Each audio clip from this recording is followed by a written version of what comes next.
బులెటిన్లో breaking news. బంగాళాఖాతంలో ఏర్పడిన తీవ్ర వాయుగుండం తుఫానుగా బలపడింది. దీనికి రెమాల్గా నామకరణం చేశారు.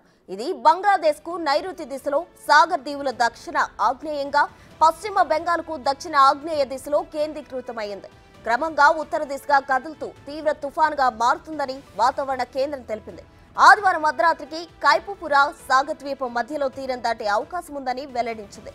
ఆ సమయంలో గరిష్టంగా గంటకు 135 కిలోమీటర్ల వేగంతో గాలులు వీస్తాయని అంచనా వేస్తోంది.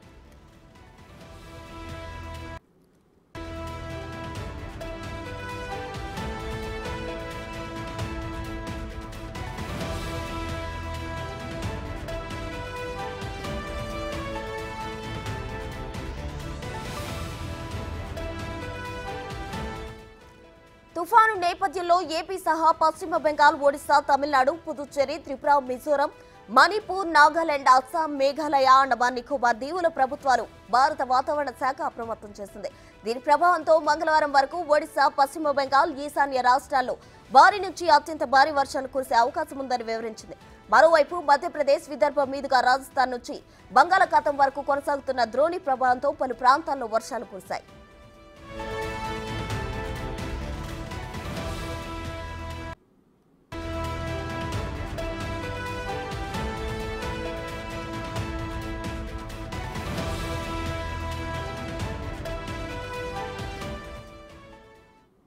మరిన్ని వివరాలు మా ప్రతినిధి రాజు లైవ్ లో అందించడానికి సిద్ధంగా ఉన్నారు. రాజు, చెప్పండి. అయితే రెమాల్ తుఫాన్ కు సంబంధించి అటు ఎక్కువగా అయితే ప్రభావం తమిళనాడు అటువైపు ప్రాంతాల్లోనే ఉండే ప్రభావం ఉంది. అయితే తెలుగు రాష్ట్రాలకు సంబంధించి వాతావరణ శాఖ ఏం చెప్తుంది? గత 5 రోజులుగా కూడా అల్పపీడనంగా ఏర్పడినటువంటి రెమాల్ తుఫాను నిన్నటి వరకు తీవ్ర వాయుగుండంగా ఉండి ఈరోజు ఉదయం తుఫాన్గా మారినటువంటి పరిస్థితి అయితే ఉంది. దీనికి రెమాల్గా ఇప్పటికే నామకరణం చేశారు. అయితే దీని ప్రభావం ఆంధ్రప్రదేశ్ మీద పూర్తి స్థాయిలో ఉండకపోయినా కొన్ని చోట్ల చెదురుమదురుగా వర్షాలు కురిసే అవకాశం ఉందని చెప్తున్నారు. మనం చూడొచ్చు, తుఫాను ప్రభావంతో సముద్రం అల్లకల్లోలంగా ఉంది. భారీ ఎత్తున ఆ కెరటాలు ఎగసిపడుతున్నటువంటిది చూడొచ్చు. ముఖ్యంగా బంగాళాఖాతంలో ఏర్పడినటువంటి ఈ తుఫాను ప్రభావం ముందుగా అంటే అండమాన్ నికోబార్ తీరంలో ఉంటుంది. దీని ప్రభావం అటు తమిళనాడు ప్రాంతానికి, ఆంధ్రప్రదేశ్కి ఎక్కువగా ఉంటుందని భావించారు. కానీ దిశ మార్చుకుని ఈ తుఫాను ప్రయాణించినటువంటి నేపథ్యంలో ఇది బంగ్లాదేశ్లోని కెపుపరా నైరుతి దిశగాను, పశ్చిమ బెంగాల్లోని సాగర్ దీవులకు దక్షిణ ఆగ్నేయంగా, అదేవిధంగా క్యాన్సింగ్కి కూడా దక్షిణ ఆగ్నేయంగానే ఇది కేంద్రీకృతమై ఉన్నటువంటి పరిస్థితి కనిపిస్తుంది. ముఖ్యంగా తీవ్ర తుఫానుగా మారిన తర్వాత ఈ రెమాలు కెపుపరా సాగర్ దీవులు, అదేవిధంగా ఈ పశ్చిమ బెంగాల్కి సంబంధించినటువంటి సాగర్ దీవుల మధ్య ఆ తీరం దాటే అవకాశం అయితే ఉంది. ఇది అర్ధరాత్రి సమయంలో, ఈరోజు అర్ధరాత్రి సమయంలో తీరం దాటుతుందని వాతావరణ శాఖ అయితే తెలియజేస్తున్నటువంటి పరిస్థితి కనిపిస్తుంది. తీరం దాటే సమయంలో దాదాపుగా 135 కిలోమీటర్ల వేగంతో భారీగా ఈదురుగాలులు వీస్తాయని వాతావరణ కేంద్రం ఇప్పటికే తెలియజేసినటువంటి పరిస్థితి ఉంది. ముఖ్యంగా ఏపీతో సహా, అంటే ఆ ఏపీలో కూడా చెదురుమదురు వర్షాలు కురుస్తాయి. ఏపీతో సహా పశ్చిమ బెంగాల్, ఒడిశా, తమిళనాడు, పుదుచ్చేరి, త్రిపుర, మణిపూర్, మిజోరం, నాగాలాండ్, అస్సాం, మేఘాలయ, అండమాన్ నికోబార్ దీవులను ఇప్పటికే ఐఎండీఏ అప్రమత్తం చేసినటువంటి పరిస్థితి కనిపిస్తుంది. ముఖ్యంగా తుఫాను ప్రభావంతో పశ్చిమ బెంగాల్, ఒడిశా, ఈశాన్య రాష్ట్రాల్లో భారీ నుంచి అతి భారీ వర్షాలు కురుస్తాయని ఇప్పటికే వాతావరణ కేంద్రం తెలియజేసినటువంటి పరిస్థితి కనిపిస్తుంది. ముఖ్యంగా గత 3 రోజుల నుంచి ఆంధ్రప్రదేశ్ రాష్ట్రానికి, అటు తెలంగాణకి చూసుకుంటే అటు హైదరాబాదు, అదేవిధంగా విజయవాడ, ముఖ్యంగా అటు కాకినాడ లాంటి ప్రాంతాల్లో భారీ వర్షాలు కురుస్తున్నటువంటి పరిస్థితి అయితే ఉంది. లోతట్టు ప్రాంతాలన్నీ కూడా జలమయమవుతున్నటువంటి మనం చూస్తూనే ఉన్నాం.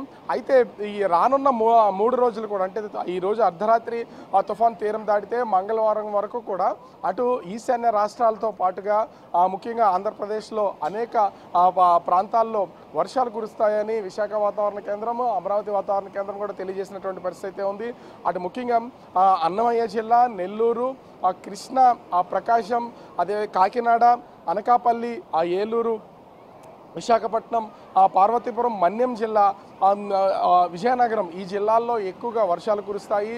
చెదురుమదురుగా కురిసినా కూడా భారీ వర్షాలు కురిసే అవకాశం అయితే కనిపిస్తుందని విశాఖ వాతావరణ కేంద్రం తెలియజేసినటువంటి పరిస్థితి అయితే కనిపిస్తుంది. దీనికి సంబంధించి ఇప్పటికే అంటే ఈశాన్య రాష్ట్రాలకు సంబంధించి పొజిషన్ ఎట్లా ఉన్న ఆంధ్రప్రదేశ్ విషయానికి వచ్చేసరికి ఖచ్చితంగా తుఫాను ప్రభావం ఉన్నటువంటి నేపథ్యంలో ఇక్కడ దాదాపుగా 45 నుంచి 65 కిలోమీటర్ల వేగంతో కూడా ఎదురుగాలులు వీచే అవకాశం ఉంటుందని చెప్తున్నారు. అయితే దీని ప్రభావంతో కొంతవరకు రైతులకు ముప్పు వాటిల్లే అవకాశం ఉంటుంది. ఇప్పటికే సరైనటువంటి దిగుబడి రాక మామిడి రైతులు తీవ్రమైనటువంటి ఇబ్బందులు ఏర్పడుతున్నటువంటి నేపథ్యంలో తుఫాను కనుక వస్తే మామిడి రైతులకు తీవ్ర నష్టం వచ్చే అవకాశం అవుతుంది.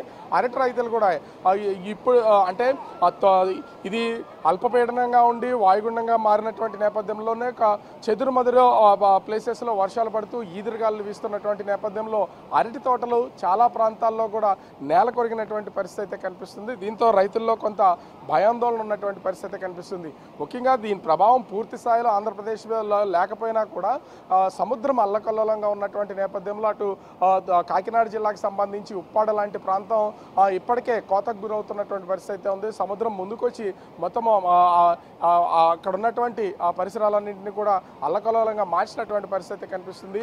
అయితే ఇప్పటికే వాతావరణ శాఖ అధికారులు మత్స్యకారులు ఎవరు కూడా సముద్రాలకి వేటకు వెళ్ళొద్దని హెచ్చరికలు జారీ చేసినటువంటి పరిస్థితి అయితే ఉంది. ఎందుకంటే తుఫాను ప్రభావం ఈశాన్య రాష్ట్రాల్లో ఉన్నా కూడా ఇప్పుడు ఆంధ్రప్రదేశ్కి ముఖ్యంగా ఇటు విశాఖపట్నం, మచిలీపట్నం, కాకినాడ ఈ ఓడరేవుల నుంచి ఖచ్చితంగా అటు పశ్చిమ బెంగాల్ వైపు, అండమాన్ నికోబార్ దీవుల వైపు ఇట్లా వెళ్తూ ఉంటారు మత్స్యకారులు వేటాడడం కోసం. ఈ ప్రాంతాల్లో తుఫాను ప్రభావం ఉన్నటువంటి నేపథ్యంలో ఏ ఒక్కరు కూడా వేటకు వెళ్ళొద్దని మత్స్యకారులకు సూచించినటువంటి పరిస్థితి కనిపిస్తుంది. దీంతో పూర్తి స్థాయిలో అప్రమత్తమైతే చేశారు. అటు IMDA కూడా ఈ వర్ష ప్రభావం తీవ్రంగా ఉండే నేపథ్యంలో ఎక్కడా కూడా ప్రాణ నష్టం జరగకుండా ఉండేలాగా ముందస్తు హెచ్చరికలు అయితే ఈ రాష్ట్రాలకు ఈశాన్య రాష్ట్రాలతో పాటుగా ఆంధ్ర, ఒరిస్సాకి హెచ్చరికలు జారీ చేసినటువంటి పరిస్థితి కనిపిస్తుంది. అయితే ఇప్పటికే అల్లకల్లోలంగా సముద్రం మారడంతో పాటుగా గత 3 రోజుల నుంచి చూస్తే విశాఖపట్నంలో అంటే సముద్ర తీరాన్ని దాటుకుని కొంచెం ముందు వరకు కూడా సముద్రం కెరటాలు ఎగసిపడుతున్నటువంటి పరిస్థితి కనిపిస్తుంది.